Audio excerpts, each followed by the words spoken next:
إن الحمد لله نحمده ونستعينه ونستغفره ونعوذ بالله من شرور أنفسنا ومن سيئات أعمالنا.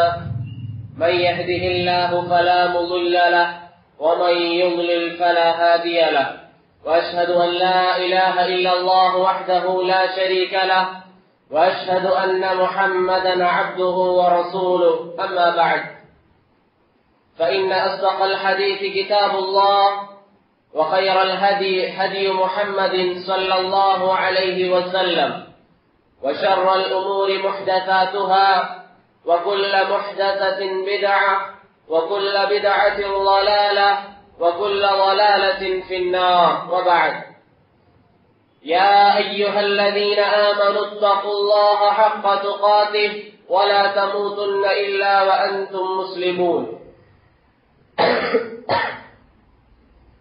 ബഹുമാനമുള്ള സഹോദരന്മാരെ, സത്യവിശ്വാസികളെ, അല്ലാഹു സുബ്ഹാനഹു വ തആല കാലങ്ങളിൽ നിന്ന് ചില കാലങ്ങളെയും വ്യക്തികളിൽ നിന്ന് ചില വ്യക്തികളെയും സ്ഥലങ്ങളിൽ നിന്ന് ചില സ്ഥലങ്ങളെയും പ്രത്യേകമാക്കി മഹത്വങ്ങൾ നൽകി. അല്ലാഹു സുബ്ഹാനഹു വ തആല ചില മാസങ്ങൾക്ക് മറ്റു ചില മാസങ്ങളെക്കാളും പ്രത്യേകത നൽകി. നമ്മളിപ്പോൾ കഴിഞ്ഞുപോയിക്കൊണ്ടിരിക്കുന്നത് ജമാദുസ്സാനിയിലാണ്. ജമാദുസ്സാനിയുടെ അവസാന ഭാഗങ്ങളിലാണ് നമ്മൾ എല്ലാവരും ഇന്നുള്ളത്. ഏതാനും ചില ദിവസങ്ങൾ കൂടി കഴിഞ്ഞാൽ റജബ് മാസത്തിലേക്ക് നമ്മൾ എല്ലാവരും കടക്കും ഇൻഷാ അല്ലാഹ്. അല്ലാഹു സുബ്ഹാനഹു വ തആല പ്രത്യേകമായി തിരഞ്ഞെടുക്കപ്പെട്ട മാസങ്ങളിൽ ഒരു മാസമാണ് റജബ് മാസം എന്നുള്ളത്. റജബ് മാസം എന്നുള്ളത് അല്ലാഹു സുബ്ഹാനഹു വ തആല പവിത്രത നൽകിയ മാസമാണ്. ഒരു വർഷത്തിലെ 4 മാസത്തിന് അല്ലാഹു സുബ്ഹാനഹു വ തആല പ്രത്യേകമായി പദവികൾ നൽകുകയും പ്രത്യേകമായി അതിന്റെ ചില ഫളായിലുകൾ നൽകുകയും അൽ അശ്ഹുറുൽ ഹുറും എന്ന പേരിൽ അതിനെ പേര് വിളിക്കുകയും ചെയ്തു. അൽ അശ്ഹുറുൽ ഹുറും എന്ന് പറഞ്ഞാൽ യുദ്ധം നിഷിദ്ധമാക്കപ്പെട്ട മാസങ്ങൾ. അല്ലാഹു സുബ്ഹാനഹു വ തആല യുദ്ധം ഹറാമാക്കിയ 4 മാസങ്ങൾ. ആ 4 മാസങ്ങൾ ഏതാണെന്നാൽ, ഒന്ന് ശവ്വാൽ, മറ്റൊന്ന് ദുൽഖഅദ, മറ്റൊന്ന് ദുൽഹിജ്ജ, അതുപോലെ തന്നെ റജബ് മാസം. ഈ 4 മാസങ്ങൾക്കാണ് അല്ലാഹു സുബ്ഹാനഹു വ തആല പ്രത്യേകത നൽകിയത്. അബൂബക്കർ റളിയല്ലാഹു അൻഹു ഉദ്ധരിക്കുന്ന ഹദീസിൽ കാണാം, ഖാല റസൂലുള്ളാഹി സ്വല്ലല്ലാഹു അലൈഹി വസല്ലം, നബി സല്ലല്ലാഹു അലൈഹി വസല്ലം തങ്ങൾ പറഞ്ഞു, അസ്സനതു 12 ശഹറ, ഒരു വർഷം എന്നാൽ 12 മാസങ്ങളാണ്. ഒരു വർഷം എന്നാൽ 12 മാസങ്ങളാണ്. മിൻഹാ അർബഅത്തുൽ ഹുറും, അതിൽ 4 മാസങ്ങൾ പവിത്രമാക്കപ്പെട്ടതാണ്. അല്ലാഹു സുബ്ഹാനഹു വ തആല നിശ്ചയിച്ച 12 മാസങ്ങളിൽ നിന്ന് 4 മാസങ്ങൾ പവിത്രമാക്കപ്പെട്ടതാണ്. അതിൽ യുദ്ധം അനുവദനീയമല്ല, അതിൽ തെറ്റുകൾ ചെയ്യാൻ പാടില്ല. സലാസുൽ മുതവാലിയാത്ത്, നബി സല്ലല്ലാഹു അലൈഹി വസല്ലം തങ്ങൾ പറയുന്നു, സലാസുൽ മുതവാലിയാത്ത്, അതിൽ 3 മാസം തുടരെയുള്ളതാണ്, ഒന്നിന് പിറകെ ഒന്നായിട്ടുള്ളതാണ്. നബി സല്ലല്ലാഹു അലൈഹി വസല്ലം തങ്ങൾ പറഞ്ഞു, ദുൽഖഅദ വ ദുൽഹിജ്ജ വൽ മുഹറം. ആ 3 ഏതാണ്? ആ 3 മാസം ഏതാണ്? ഒന്ന് ദുൽഖഅദയാണ്, മറ്റൊന്ന് ദുൽഹിജ്ജയാണ്, അതുപോലെ തന്നെ മുഹറമാണ്. ഒന്ന് ദുൽഖഅദയാണ്, മറ്റൊന്ന് ദുൽഹിജ്ജയാണ്, അതുപോലെ തന്നെ മുഹറമാണ്. വറജബ്, അവസാനമായിട്ട് റസൂലുള്ളാഹി സ്വല്ലല്ലാഹു അലൈഹി വസല്ലം തങ്ങൾ പറഞ്ഞു, അതിൽ 4ാമത്തെ മാസം റജബ് മാസമാണ്. ഇമാം ബുഖാരിയും ഇമാം മുസ്ലിമും ഉദ്ധരിക്കുന്ന ഹദീസിൽ നമുക്ക് ഇത് കാണാൻ സാധിക്കും. അപ്പോൾ അല്ലാഹു സുബ്ഹാനഹു വ തആല നിശ്ചയിച്ച 12 മാസങ്ങളിൽ നിന്ന് പവിത്രമാക്കപ്പെട്ട 4 മാസങ്ങൾ, ഒന്ന് ദുൽഖഅദ, മറ്റൊന്ന് ദുൽഹിജ്ജ, മറ്റൊന്ന് മുഹറം, പിന്നെ റജബ് മാസം. ഈ 4 മാസങ്ങളാണ്. അല്ലാഹു സുബ്ഹാനഹു വ തആല പരിശുദ്ധമായ ഖുർആനിൽ പറഞ്ഞു, ഇന്ന ഇദ്ദത്തശ് ശുഹൂരി ഇൻദല്ലാഹി 12 ശഹറൻ ഫീ കിതാബില്ലാഹ് യൗമ ഖലഖസ് സമാവാതി വൽ അർദ്. അല്ലാഹു സുബ്ഹാനഹു വ തആല ആകാശഭൂമികളെ പടച്ച സന്ദർഭത്തിൽ അല്ലാഹു സുബ്ഹാനഹു വ തആല നിശ്ചയിച്ചത് 12 മാസങ്ങളാണ്. 12 മാസങ്ങൾ. മിൻഹാ അർബഅത്തുൽ ഹുറും, അതിൽ 4 മാസങ്ങൾ പവിത്രമാക്കപ്പെട്ടതാണ്. ദാലിക ദീനുൽ ഖയ്യിം, ഇതാകുന്നു ചൊവ്വായ മതം. ഫലാ തദ്ലിമൂ ഫീഹിന്ന അൻഫുസകും, ഈ 4 മാസങ്ങളിൽ നിങ്ങൾ നിങ്ങളുടെ ശരീരത്തിനോട് അക്രമം പ്രവർത്തിക്കരുത് എന്ന് അല്ലാഹു സുബ്ഹാനഹു വ തആല പറയുന്നു. ദുൽഖഅദ, അതുപോലെ തന്നെ ദുൽഹജ്ജ, അതുപോലെ തന്നെ മുഹറം, അതുപോലെ തന്നെ റജബ്, ഈ 4 മാസങ്ങളിൽ നിങ്ങൾ ദുൽമ പ്രവർത്തിക്കരുത് എന്ന് അല്ലാഹു സുബ്ഹാനഹു വ തആല പറയുന്നു. ഈ ആയത്ത് വിശദീകരിച്ചുകൊണ്ട് മഹാനായ അബ്ദുല്ലാഹ് ഇബ്നു അബ്ബാസ് എന്ന് പറയുന്ന സഹാബി വിശദീകരിക്കുന്നു, തഹഫ്ഫളു അലാ അൻഫുസികും ഫീഹാ, ഈ 4 മാസങ്ങളിൽ നിങ്ങൾ നിങ്ങളുടെ ശരീരത്തിനെ സൂക്ഷിക്കണം. വജ്തനിബുൽ ഖതായ, ഈ 4 മാസങ്ങളിൽ നിങ്ങൾ പാപങ്ങൾ ഒഴിവാക്കണം. എന്തുകൊണ്ടാണെന്നാൽ ഫഇന്നൽ ഹസനാത ഫീഹാ തുളാഅഫ്, ഫഇന്നൽ ഹസനാതി ഫീഹാ തുളാഅഫ്, ഈ 4 മാസങ്ങളിൽ നിങ്ങൾ ചെയ്യുന്ന നന്മകൾക്ക് അല്ലാഹു സുബ്ഹാനഹു വ തആല അധികമായി പ്രതിഫലം നൽകും. വസ്സയ്യിആതി ഫീഹാ തുളാഅഫ്, നന്മകൾക്ക് അല്ലാഹു അധികമായി പ്രതിഫലം നൽകുന്നത് പോലെ തന്നെ നിങ്ങൾ തിന്മ ചെയ്യുകയാണെങ്കിൽ അതിന് അധികമായി കൊണ്ട് അല്ലാഹു സുബ്ഹാനഹു വ തആല നിങ്ങൾക്ക് ശിക്ഷയും നൽകും എന്ന് ഇബ്നു അബ്ബാസ് റളിയല്ലാഹു അൻഹു പറയുന്നതായി ഇമാം വാഖിദി റഹിമഹുല്ലാഹ് അദ്ദേഹത്തിന്റെ അൽ വസീത്ത് ഫിൽ മജീദ് എന്ന ഗ്രന്ഥത്തിൽ ഉദ്ധരിക്കുന്നു. അപ്പൊ ഈ 4 മാസങ്ങളിൽ നമ്മൾ ചെയ്യുന്ന നന്മകൾക്ക് അധികമായിട്ട് അള്ളാഹു പ്രതിഫലം നൽകുന്നത് പോലെ തന്നെ ഈ 4 മാസങ്ങളിൽ നമ്മൾ ചെയ്യുന്ന തെറ്റുകൾക്ക് അള്ളാഹു സുബ്ഹാനഹു വ തആല കുറ്റവും അധികമായി നൽകും എന്നാണ് നമുക്ക് പഠിപ്പിച്ചു തരുന്നത്. അള്ളാഹു സുബ്ഹാനഹു വ തആല പവിത്രമാക്കിയ മാസങ്ങളിൽ ദുൽമ ചെയ്യുന്നവർ, അതുപോലെ തന്നെ അള്ളാഹു സുബ്ഹാനഹു വ തആല പവിത്രമാക്കിയ സ്ഥലങ്ങളിൽ ദുൽമ ചെയ്യുന്ന ആൾക്കാർ, അത് അള്ളാഹു സുബ്ഹാനഹു വ തആല ഒരിക്കലും ഇഷ്ടപ്പെടുന്നില്ല. അള്ളാഹു സുബ്ഹാനഹു വ തആലക്ക് ഇഷ്ടമല്ലാത്ത സംഗതിയാണ്. ബാക്കിയുള്ള മാസങ്ങളിലും തെറ്റ് ചെയ്യുന്നത് അള്ളാഹുവിന് ഇഷ്ടമല്ലാത്തതുപോലെ തന്നെ ഈ മാസങ്ങളിൽ തെറ്റ് ചെയ്യുന്നതിന് അള്ളാഹു സുബ്ഹാനഹു വ തആലക്ക് തീരെ ഇഷ്ടമല്ല. മഹാനായ ഇമാം ഇബ്നു കസീർ റഹിമഹുല്ലാഹ് ഈ ആയത്ത് വിശദീകരിച്ചുകൊണ്ട് പറയുന്നു, സൂറത്തു തൗബയിലെ ഈ ആയത്ത് വിശദീകരിച്ചുകൊണ്ട് പറയുന്നു, ഫലാ തദ്ലിമൂ ഫീഹിന്ന അൻഫുസകും, നിങ്ങൾ നിങ്ങളുടെ ശരീരത്തിനോട് അക്രമം കാണിക്കരുത് എന്ന് പറഞ്ഞാൽ ഫി ഹാദിഹിൽ അശ്ഹുരിൽ മുഹറമ, ഈ 4 പവിത്രമാക്കപ്പെട്ട മാസങ്ങളിൽ നിങ്ങൾ തെറ്റുകൾ ചെയ്യരുത്. ലിഅന്നഹ ആകദു അബ്ലഗു ഫിൽ ഇസ്മി മിൻ ഗൈരിഹാ, അതല്ലാത്ത മാസങ്ങളിൽ തെറ്റ് ചെയ്യുന്നതിനേക്കാളും കുറ്റമാണ് ഈ 4 മാസങ്ങളിൽ നിങ്ങൾ തെറ്റ് ചെയ്യുമ്പോൾ നിങ്ങൾക്ക് കിട്ടുക എന്ന് അല്ലാഹു സുബ്ഹാനഹു വ തആല ഈ ആയത്തിലെ നമ്മളെ ഓർമ്മിപ്പിക്കുന്നു.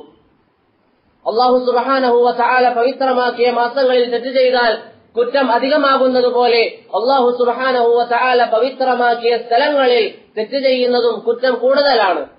മസ്ജിദുൽ ഹറാമിൽ വെച്ച് അല്ലെങ്കിൽ മക്കയിൽ വെച്ച് ഒരാൾ തെറ്റ് ചെയ്യുന്നതും അതുപോലെ വേറെ സ്ഥലങ്ങളിൽ വെച്ച് തെറ്റ് ചെയ്യുന്നതും ഒരുപോലെയല്ല. മക്കയിൽ വെച്ച് തെറ്റ് ചെയ്യുമ്പോൾ അവിടെ കുറ്റം കൂടുതലാണ്. അല്ലാഹു സുബ്ഹാനഹു വ തആല ഖുർആനിൽ പറഞ്ഞു, വമൻ യുരിദ് ഫീഹി ബിഇൽഹാദിൻ ബിളുൽമിൻ യുദിഖുഹു മിൻ അദാബിൻ അലീം, ആരെങ്കിലും മക്കയിൽ വെച്ച് തെറ്റ് ചെയ്യുകയാണെങ്കിൽ അവർക്ക് വേദനാജനകമായ ശിക്ഷ നാം നൽകുക തന്നെ ചെയ്യും. അപ്പോൾ അല്ലാഹു സുബ്ഹാനഹു വ തആല പവിത്രമാക്കിയ സ്ഥലങ്ങളിൽ വെച്ച് തെറ്റ് ചെയ്യുക എന്നുള്ളത് വളരെ ഗൗരവമേറിയ വിഷയമാണ്. അതുപോലെ തന്നെ അല്ലാഹു സുബ്ഹാനഹു വ തആല പവിത്രമാക്കിയ മസ്ജിദുകൾ, പള്ളികൾ, ഹദീസുകളിൽ വന്നതുപോലെ അഹബ്ബുൽ ബുഖാഇ ഇലല്ലാഹി മസാജിദുഹാ, അല്ലാഹുവിന്റെ ഏറ്റവും ഇഷ്ടപ്പെട്ട സ്ഥലങ്ങൾ പള്ളികളാണ്. ആ പള്ളികളിൽ വെച്ച് തെറ്റ് ചെയ്യുന്നതും വളരെ ഗൗരവമേറിയ വിഷയമാണ്. ഇമാം ഖതാദ റഹിമഹുല്ലാഹ് ഈ ആയത്ത് വിശദീകരിച്ചുകൊണ്ട് പറയുന്നു, ഇന്നൽ ദുൽമ ഫീ അശ്ഹുരിൽ ഹറാം അഅ്ളമു ഖതീഅതൻ വവിസ്റൻ മിനൽ ദുൽമി ഫീ സിവാഹാ, ഈ 4 മാസങ്ങളിൽ ആരെങ്കിലും തെറ്റുകൾ ചെയ്യുന്നുണ്ടെങ്കിൽ, ആരെങ്കിലും കുറ്റങ്ങൾ ചെയ്യുന്നുണ്ടെങ്കിൽ ബാക്കിയുള്ള മാസങ്ങളിൽ അവൻ ചെയ്യുന്നതിനേക്കാളും ഗൗരവമേറിയതാകുന്നു എന്ന് ഇമാം ഖതാദ റഹിമഹുല്ലാഹ് ഈ ആയത്തിനെയൊക്കെ വിശദീകരിച്ചുകൊണ്ട് പറയുന്നു. എന്റെ പ്രിയപ്പെട്ട സഹോദരന്മാരെ, സത്യവിശ്വാസികളെ, നമ്മളെല്ലാവരും കടന്നു ചെല്ലാൻ പോകുന്നത് പരിശുദ്ധമായ റജബ് മാസത്തിലേക്കാണ്. റജബ് മാസം എന്നുള്ളത് ഞാൻ സൂചിപ്പിച്ചതുപോലെ അല്ലാഹു സുബ്ഹാനഹു വ തആല പവിത്രമാക്കിയ 4 മാസങ്ങളിൽ ഒരു മാസമാണ്. ജാഹിലിയ കാലഘട്ടത്തിൽ നബി സല്ലല്ലാഹു അലൈഹി വസല്ലമ തങ്ങൾ വരുന്നതിന് മുമ്പ് ജാഹിലിയ കാലഘട്ടത്തിൽ റജബ് മാസത്തിൽ ധാരാളം കർമ്മങ്ങൾ ഉണ്ടായിരുന്നു, ആചാരങ്ങൾ ഉണ്ടായിരുന്നു. അതിൽ ചില കാര്യങ്ങളെ ഇസ്ലാം അംഗീകരിക്കുകയും മറ്റു ചില കാര്യങ്ങളെ ഇസ്ലാം നിരാകരിക്കുകയും ചെയ്തു. ഇസ്ലാം ചില കാര്യങ്ങളെ അംഗീകരിച്ചു, മറ്റു ചില കാര്യങ്ങളെ ഇസ്ലാം തടുക്കുകയും ചെയ്തു. അത് ചെയ്യരുത് എന്ന് ഇസ്ലാം കൽപ്പിച്ചു. നമ്മൾക്കെല്ലാവർക്കും അറിയുന്നത് പോലെ ഏതൊരു സൽക്കർമ്മം ചെയ്യുകയാണെങ്കിലും പരിശുദ്ധമായ ഇസ്ലാമിൽ വ്യക്തമായ പ്രമാണങ്ങൾ വേണം. അത് പരിശുദ്ധമായ ദീനിന്റെ വിധികളിലാണെങ്കിലും അതുപോലെ തന്നെ മഹത്വങ്ങളിലാണെങ്കിലും ചിലർ വാദിക്കും പോലെ അല്ലെങ്കിൽ ചിലർ പറയും പോലെ ലൈഫായ ഹദീസുകൾ, ദുർബലമായ ഹദീസുകൾ വെച്ചുകൊണ്ട് നമ്മൾക്ക് വിധിപിടിക്കാം, അതുപോലെ തന്നെ തെളിവ് പിടിക്കാം എന്നൊരു വാദം അത് ശരിയല്ല. എത്രത്തോളം എന്നാൽ ഒരു മേഖലയിലും ലൈഫായ ഹദീസുകൾ അനുസരിച്ച് തെളിവെടുക്കാൻ നമുക്ക് പറ്റുന്നതല്ല.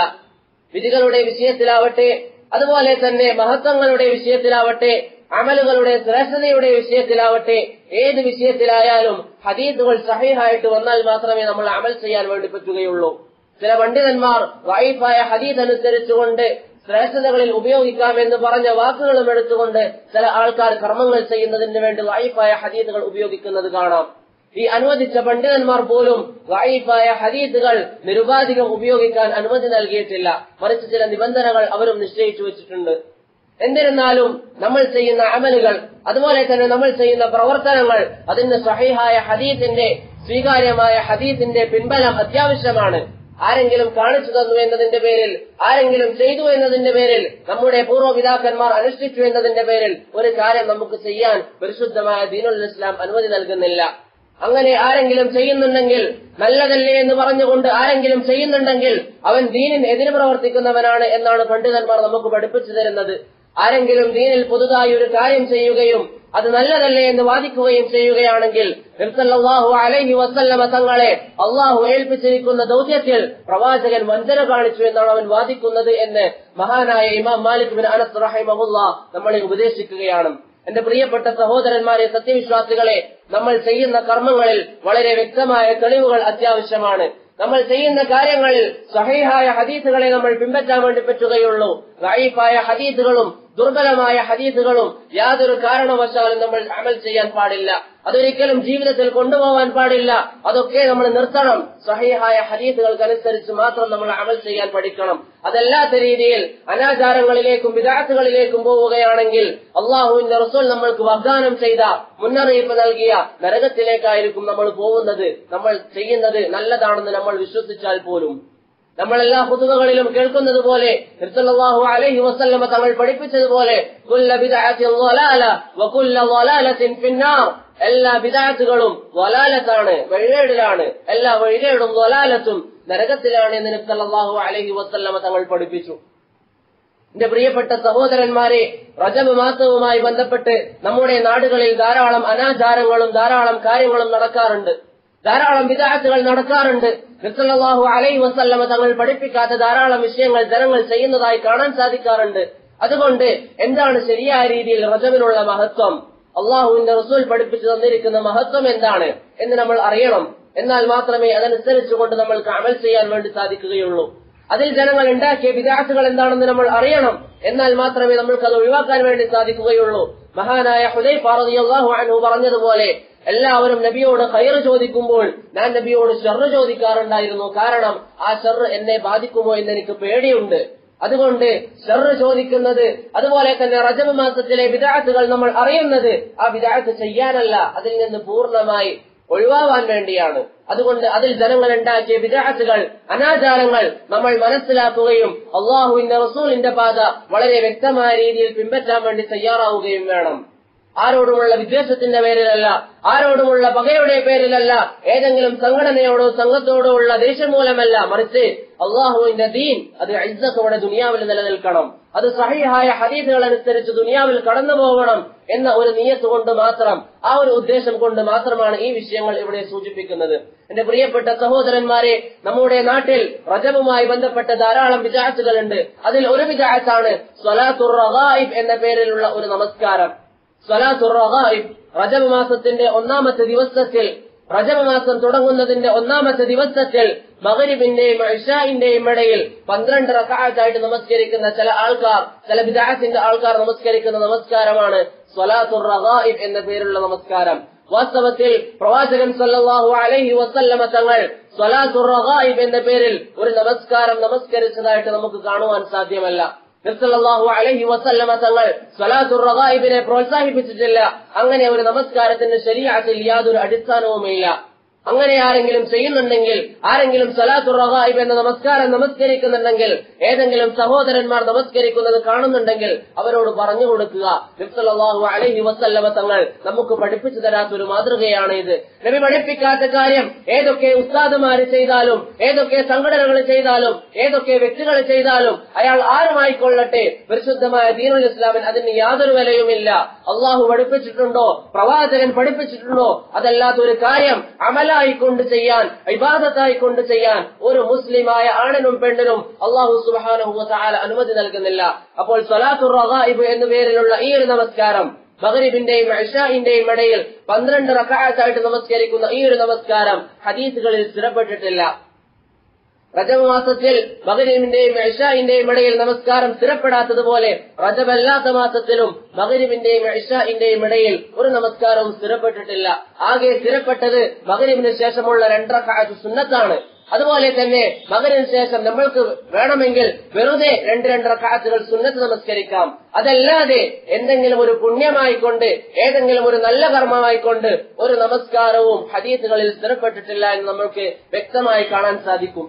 ചില ആൾക്കാർ പ്രചരിപ്പിക്കുന്നത് പോലെ സ്വലാത്തുൽ അവ്വാബീൻ എന്ന് പറയുന്ന ഒരു നമസ്കാരം, റജബല്ലാത്ത മാസത്തിൽ സ്വലാത്തുൽ അവ്വാബീൻ എന്ന് പറയുന്ന ഒരു നമസ്കാരം ചില ആൾക്കാർ പ്രചരിപ്പിക്കുന്നത് കാണാം.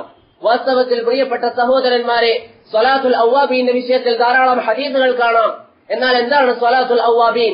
നമ്മുടെ നാട്ടിലെ ബിദ്അത്തിന്റെ ആൾക്കാർ ചെയ്യുന്നത് പോലെ മഗ്രിബിന്റെയും ഇശാഇന്റെയും ഇടയിൽ നമസ്കരിക്കുന്നതാണോ സ്വലാത്തുൽ അവ്വാബീൻ? അതല്ല വേറെ ഏതെങ്കിലും നമസ്കാരമാണോ? ഹദീസുകളിൽ വന്നു, നബി സല്ലല്ലാഹു അലൈഹി വസല്ലമ തങ്ങൾ പറഞ്ഞു, ലാ യുഹാഫിളു അലാ സ്വലാത്തി ദുഹാ ഇല്ലാ അവ്വാബ്. ദുഹാ നമസ്കാരം പതിവാക്കുന്നത് അവ്വാബായ വ്യക്തിയാണ്, ധാരാളമായി തൗബ ചെയ്യുന്ന വ്യക്തിയാണ്. വഹിയ സ്വലാത്തുൽ അവ്വാബീൻ, അതാകുന്നു അവ്വാബീൻ എന്ന പേരുള്ള നമസ്കാരം. അപ്പോൾ ദുഹാ നമസ്കാരത്തിന്റെ വേറൊരു പേരാണ് സ്വലാത്തുൽ അവ്വാബീൻ. അല്ലാതെ ചില ആൾക്കാർ വാദിക്കുന്നത് പോലെ മഗ്രിബിന്റെയും ഇശാഇന്റെയും ഇടയിൽ നമസ്കരിക്കാനുള്ള പ്രത്യേകം പുണ്യമുള്ള ഒരു നമസ്കാരമല്ല സ്വലാത്തുൽ അവ്വാബീൻ. സ്വലാത്തുൽ അവ്വാബീൻ അല്ലെങ്കിൽ സ്വലാത്തുർ റഗായിബ് ഇങ്ങനെയുള്ള പേരുകളിൽ ഒരു നമസ്കാരം, സ്വലാത്തുർ റഗായിബ് എന്ന പേരിലുള്ള ഒരു നമസ്കാരം റജബ് മാസത്തിന്റെ തുടക്കത്തിൽ ആരെങ്കിലും ചെയ്യുന്നുണ്ടെങ്കിൽ അല്ലെങ്കിൽ ചെയ്യുന്ന ആരെങ്കിലും അറിയുമെങ്കിൽ അവർക്ക് നസീഹത്തുകൾ കൊടുക്കുക. അത് ശരീഅത്തിൽ സ്ഥിരപ്പെടാത്ത വിഷയമാണ് എന്ന് പറഞ്ഞു കൊടുക്കുക. അതുപോലെ തന്നെ നമ്മുടെ നാടുകളിൽ ഇന്നും വളരെയധികം കൂടിക്കൊണ്ടിരിക്കുന്ന ഒരു ബിദ്അത്താണ്, റജബുമായി ബന്ധപ്പെട്ട ഒരു ബിദ്അത്താണ് റജബ് മാസത്തിൽ നോമ്പിന് പ്രത്യേകമായിട്ട് ചില പദവികൾ കാണുക, ചില മഹത്വങ്ങൾ കാണുക. വാസ്തവത്തിൽ റജബ് മാസവുമായി ബന്ധപ്പെട്ട് ഇവർ പ്രചരിപ്പിക്കുന്ന ധാരാളം ഹദീസുകൾ, നമ്മുടെ നാട്ടിലെ ബിദ്അത്തിന്റെ കക്ഷികൾ പ്രചരിപ്പിക്കുന്ന ധാരാളം ഹദീസുകളുണ്ട്. അതിൽ ഒരു ഹദീസ് ഇങ്ങനെ വായിക്കാം, മൻ സ്വമ യൗമ 27 മിൻ റജബ് കതബല്ലാഹു ലഹു സിയാമ 60 ശഹ്റാ. നബി സല്ലല്ലാഹു അലൈഹി വസല്ലമ തങ്ങൾ പറഞ്ഞതായി ഇവർ പറയുന്നു, ആരെങ്കിലും റജബ് മാസത്തിലെ 27ാമത്തെ ദിവസം നോമ്പനുഷ്ഠിക്കുകയാണെങ്കിൽ അല്ലാഹു സുബ്ഹാനഹു വ തആല അവന് 60 മാസം നോമ്പെടുത്ത പ്രതിഫലം നൽകുന്നതാണ്. വഹുവൽ യൗമുൽ ലദീ ഹബത ഫീഹി ജിബ്രീൽ അലൻ നബി അലൈഹി സ്വലാത്തു വസ്സലാം ബിർറിസാല. ആ ദിവസത്തിലാണ് ജിബ്രീൽ അലൈഹി സ്വലാത്തു വസ്സലാം മുഹമ്മദ് നബിക്ക് റിസാലത്തുമായിട്ട് ഇറങ്ങിയത് എന്ന പേരിൽ ചില ആൾക്കാർ പ്രചരിപ്പിക്കാറുണ്ട്. വാസ്തവത്തിൽ റജബ് 27 നോമ്പ് എന്ന പേരിൽ നമ്മുടെ നാട്ടിൽ എല്ലാവരും ധാരാളം ബിദ്അത്തിന്റെ ആൾക്കാർ അറിഞ്ഞതും അറിയാതെയും ധാരാളം ആൾക്കാർ ചെയ്യുന്നുണ്ട്. വാസ്തവത്തിൽ അത് നബി സല്ലല്ലാഹു അലൈഹി വസല്ലമ തങ്ങളിൽ നിന്ന് സ്ഥിരപ്പെട്ടിട്ടില്ല. റജബ് 27 യാതൊരു മഹത്വവും ഹദീസുകളിൽ കാണാൻ സാധ്യമല്ല. റജബ് 27 ദിവസം നബി സല്ലല്ലാഹു അലൈഹി വസല്ലമ തങ്ങൾ നോമ്പെടുത്തതായിട്ട് എവിടെയും സ്ഥിരപ്പെട്ടതായിട്ട് നമ്മൾക്ക് കാണാൻ സാധ്യമല്ല. അതുകൊണ്ട് റജബ് 27 നോമ്പ് അത് ഹദീസുകളുടെ പിൻബലമില്ലാത്തതാണ്. അതുപോലെ തന്നെ ചില ആൾക്കാർ റജബിന്റെ ആദ്യത്തെ ചില ദിവസങ്ങൾ നോമ്പെടുക്കാറുണ്ട്, അല്ലെങ്കിൽ റജബിന്റെ പകുതിയിൽ ചില ദിവസങ്ങൾ നോമ്പെടുക്കാറുണ്ട്, അല്ലെങ്കിൽ റജബിന്റെ അവസാന ദിനങ്ങളിൽ ചില ദിവസം നോമ്പെടുക്കാറുണ്ട്. ഇതൊന്നും നബി സല്ലല്ലാഹു അലൈഹി വസല്ലമ തങ്ങളിൽ നിന്ന് സ്ഥിരപ്പെട്ടിട്ടില്ല. മഹാനായ ഇമാം ഹാഫിദ് ഇബ്നു ഹജർ അൽ അസ്ഖലാനി റഹിമഹുല്ലാഹ് അദ്ദേഹത്തിന്റെ തബീനുൽ അജബ് ഫീമാ വറദ ഫീ ഫദ്ൽ റജബ് എന്ന ഗ്രന്ഥത്തിൽ പറയുന്നു, ലം യരിദ് ഫീ ഫദ്ലിഹി വലാ ഫീ സിയാമിഹി ഹദീസുൻ സ്വഹീഹുൻ യസ്ലുഹു ലിൽ ഹുജ്ജ. റജബ് മാസം നോമ്പനുഷ്ഠിക്കുന്ന വിഷയത്തിൽ നമുക്ക് കടന്നു വരാനിരിക്കുന്ന ഈ ഒരു മാസം റജബ് മാസം നോമ്പനുഷ്ഠിക്കുന്ന വിഷയത്തിൽ സഹീഹായ ഒരു ഹദീസ് പോലും സ്ഥിരപ്പെട്ടിട്ടില്ല എന്ന് മഹാനായ ഇബ്നു ഹജർ അസ്ഖലാനി റഹിമഹുല്ലാഹ് പറയുന്നു. അതുപോലെ തന്നെ മഹാനായ ഇമാം ഇബ്നു റജബ് അൽ ഹംബലി റഹിമഹുല്ലാഹ് പറയുന്നു, فلم يصح في فضل صوم رجب بخصوصه شيء عن النبي ولا عن أصحابه. റജബ് മാസത്തിൽ ഇങ്ങനെ ഒരു നോമ്പ് സ്ഥിരപ്പെട്ടതായിട്ട് പ്രവാചകനിൽ നിന്നോ അതുപോലെ തന്നെ സഹാബികളിൽ നിന്നോ വന്നിട്ടില്ല. ചില ആൾക്കാർ പ്രചരിപ്പിക്കാറുള്ള ഹദീസാണ്, പ്രവാചകന്റെ വചനം എന്ന് പറഞ്ഞുകൊണ്ട് ചില ആൾക്കാർ പ്രചരിപ്പിക്കുന്നത് കാണാം. ഇന്ന ഫിൽ ജന്നതി നഹറൻ, റസൂലുള്ളാഹി സ്വല്ലല്ലാഹു അലൈഹി വസല്ലമ തങ്ങൾ പറയുന്നു, ഇന്ന ഫിൽ ജന്നതി നഹറൻ, തീർച്ചയായും സ്വർഗ്ഗത്തിൽ ഒരു പുഴയുണ്ട്. യുഖാലു ലഹു റജബ്, അതിന്റെ പേര് റജബ് എന്നാണ്. റജബ് എന്ന പേരിൽ സ്വർഗ്ഗത്തിൽ ഒരു നദിയുണ്ട്. മൻ സ്വാമ മിൻ റജബ്, ആരെങ്കിലും റജബ് മാസത്തിൽ നിന്ന് ഒരു ദിവസം നോമ്പെടുക്കുകയാണെങ്കിൽ അല്ലാഹു സുബ്ഹാനഹു വ തആല ആ നദിയിൽ നിന്ന് അവന് വെള്ളം കുടിക്കാൻ നൽകും എന്നുള്ള ദുർബലമായ ഹദീസുകൾ നമ്മുടെ നാട്ടിലെ ബിദ്അത്തിന്റെ കക്ഷികൾ പ്രചരിപ്പിക്കാറുണ്ട്. വാസ്തവത്തിൽ ഈ ഹദീസും അതുപോലെ തന്നെ റജബ് 27 നോമ്പുമായി ബന്ധപ്പെട്ട ഹദീസും നബി സല്ലല്ലാഹു അലൈഹി വസല്ലമ തങ്ങളിൽ നിന്ന് സ്ഥിരപ്പെട്ടിട്ട് വന്നിട്ടില്ല. അതൊക്കെ ളഈഫായ ഹദീസുകളാണ്. ശൈഖുൽ ഇസ്ലാം ഇബ്നു തൈമിയ്യ റഹിമഹുല്ലാഹ് പറയുന്നത് പോലെ ഫഅഹാദീസുഹു കുല്ലുഹാ ളഈഫത്തുൻ ഔ മൗദൂഅ. ഈ വിഷയത്തിൽ വന്ന റജബ് മാസത്തിൽ നോമ്പുമായി ബന്ധപ്പെട്ട് വന്ന എല്ലാ ഹദീസുകളും ദുർബലമാണ്, അല്ലെങ്കിൽ ആൾക്കാർ കെട്ടിച്ചമച്ചതാണ്. നബി സല്ലല്ലാഹു അലൈഹി വസല്ലമ തങ്ങളിൽ നിന്ന് ഒരൊറ്റ സഹീഹായ ഹദീസ് പോലും റജബ് മാസവുമായി ബന്ധപ്പെട്ട് നമുക്ക് കാണാൻ സാധിക്കുകയില്ല. അതുകൊണ്ട് എന്റെ പ്രിയപ്പെട്ട സഹോദരന്മാരെ, സത്യവിശ്വാസികളെ, നമുക്കറിയുന്ന ആരെങ്കിലും, നമ്മുടെ ഏതെങ്കിലും കുടുംബക്കാർ, നമ്മുടെ മക്കൾ, നമ്മുടെ വാപ്പമാർ, നമ്മുടെ ഉമ്മമാർ ആരെങ്കിലും ഈ ബിദ്അത്തിന്റെ കെണിയിൽ പെട്ടുപോയിട്ടുണ്ടെങ്കിൽ അവരോട് പറഞ്ഞു കൊടുക്കുക, നിങ്ങൾ ആചരിച്ചു കൊണ്ടുവരുന്ന ഈ ഒരു സംഘടനയുടെ അല്ലെങ്കിൽ സംഘത്തിനോടുള്ള ദേഷ്യം കാരണമല്ല, നിങ്ങളോട് വ്യക്തിപരമായിട്ട് നമ്മൾക്ക് വൈരാഗ്യമില്ല, ഒന്നുമില്ല. പക്ഷേ നിങ്ങൾ സ്വർഗത്തിൽ പോകണമെന്ന് നമ്മൾക്ക് ആഗ്രഹമുണ്ട്. അതുകൊണ്ട് തന്നെ നിങ്ങളോട് നമ്മൾക്ക് പറയാനുള്ളത്, ഈ വിഷയത്തിൽ ഒരു സഹീഹായ ഹദീസുകളും വന്നിട്ടില്ല. റജബ് 27 നോമ്പെടുക്കുന്ന സഹോദരന്മാരുണ്ടെങ്കിൽ അറിയുക, റജബ് 27 വിഷയത്തിൽ നബി സല്ലല്ലാഹു അലൈഹി വസല്ലമ തങ്ങളിൽ നിന്ന് യാതൊരു സഹീഹായ ഹദീസുകളും വന്നിട്ടില്ല. ഇനി ഏതെങ്കിലും ഒരു വ്യക്തി അയാളുടെ പതിവാണ് എല്ലാ ആഴ്ചയിലും തിങ്കളാഴ്ചയും വ്യാഴാഴ്ചയും നോമ്പെടുക്കൽ, അതുപോലെ തന്നെ അയ്യാമുൽ ബീദിൽ നോമ്പെടുക്കൽ, അങ്ങനെയാണെങ്കിൽ അയാൾക്ക് ആ നോമ്പ് റജബ് മാസത്തിലും തുടരുന്നത് കൊണ്ട് പ്രശ്നമില്ല. എന്താണ് അയ്യാമുൽ ബീദ്? നബി സല്ലല്ലാഹു അലൈഹി വസല്ലമ തങ്ങൾ നോമ്പെടുക്കാൻ വേണ്ടി നമുക്ക് സുന്നത്താക്കി തന്ന മാസത്തിലെ 3 ദിവസങ്ങൾക്കാണ് അയ്യാമുൽ ബീദ് എന്ന് പറയുക. അറബി മാസത്തിൽ 13, 14, 15 ഈ 3 ദിവസങ്ങളിൽ നോമ്പെടുക്കൽ പ്രത്യേകമായി നബി സല്ലല്ലാഹു അലൈഹി വസല്ലമ തങ്ങൾ സുന്നത്താക്കിയ വിഷയമാണ്. അതുപോലെ തന്നെ എല്ലാ ആഴ്ചയിലും തിങ്കളാഴ്ചയും വ്യാഴാഴ്ചയും നോമ്പെടുക്കൽ നബി സല്ലല്ലാഹു അലൈഹി വസല്ലമ തങ്ങൾ പ്രത്യേകമായിട്ട് നമുക്ക് സുന്നത്താക്കി തന്ന കാര്യമാണ്. ഈ 2 കാര്യങ്ങൾ, അയ്യാമുൽ ബീദിന്റെ നോമ്പ് അതുപോലെ തന്നെ തിങ്കളും വ്യാഴവും എടുക്കുന്ന നോമ്പ് ആരുടെയെങ്കിലും പതിവാണെങ്കിൽ റജബ് മാസത്തിലും അയാൾക്ക് അത് തുടരുന്നത് കൊണ്ട് പ്രശ്നമില്ല. പക്ഷേ റജബ് മാസം പ്രത്യേകം ഒരു പദവി വിശ്വസിച്ചുകൊണ്ട്, പ്രത്യേകം ഒരു ഫളീലത്ത്, ഒരു ഫളായിൽ വിശ്വസിച്ചുകൊണ്ട് അമൽ ചെയ്യുക എന്നുള്ളത് ഒരിക്കലും നബി സല്ലല്ലാഹു അലൈഹി വസല്ലമ തങ്ങളിൽ നിന്ന് സ്ഥിരപ്പെട്ടതായിട്ട് നമുക്ക് കാണാൻ സാധിക്കുകയില്ല.